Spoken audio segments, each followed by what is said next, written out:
Hello guys, আসসালামু আলাইকুম। আশা করি সবাই তোমরা ভালো আছো। আজকে গাজীপুরের আরেকটা জায়গায় ঘুরতে চলে এলাম। চলো শিরোনামের সাথে ভিডিওটা শুরু করা যাক।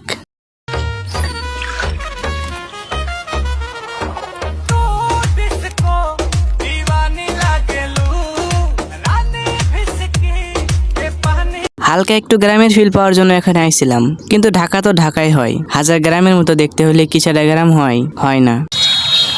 হ্যাঁ, তোমরা বলতে পারো জায়গাটা আসলে অনেক সুন্দর। তোমরা এখানে আইছো কিনা আমি আসলে জানি না। আর এখানে এটা পরিচিত হলো জায়গাটার নাম, সম্ভবত এই জায়গাটার নাম বলে নিলয়।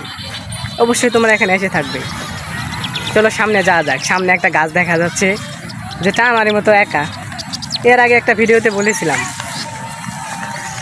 চলো এই ভিডিওতে দেখাবো একটা গাছ। মামাকেও ওখানে রেখে এসেছি, দেখতে পাচ্ছ ওই তো পিছনে।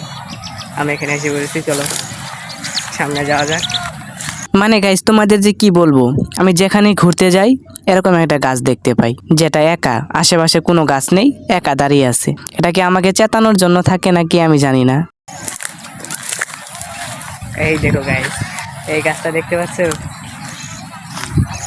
এই দেখো, এমন জায়গায় একটা গাছ যেটা বলার মতন না, একদম পুরা নির্জন এলাকা, আশেপাশে কোনো গাছ নেই। এই গাছটা দেখতে পারবো। আর আছে যেরকম, মানে কি বলো তোমরা, এটাকে আমরা শুন বলি। আর এই গাছটার নাম বলতে পারবা তোমরা? এই গাছটার নাম হচ্ছে শিশু গাছ। মানে আমাদের ভাষায় বলি, শেরপুরের ভাষায় শিশু গাছ বলে। তোমরা আসলে কি বলো আমি জানি না।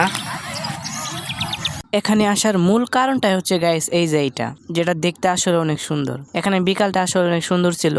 যাওয়ার সময় দেখা হয়ে গেল যে আমার এক বন্ধুর সাথে। বন্ধুকে হাই হ্যালো করে চলে এলাম এরকম একটা রাস্তায়। ও গাইস, এখানে এরকম একটা রাস্তাও আছে, দেখতেই পারছো? রাস্তাটা একদম মানে বিলের মাঝখান দিয়া, এই সাইডে বন, এই সাইডেও বন, মাঝখান দিয়ে রাস্তা। দেখতে আসলে অনেক জোশ লাগে। দেখছো কত কত মানুষ এসেছে এখানে। তোমরা আসতে পারো।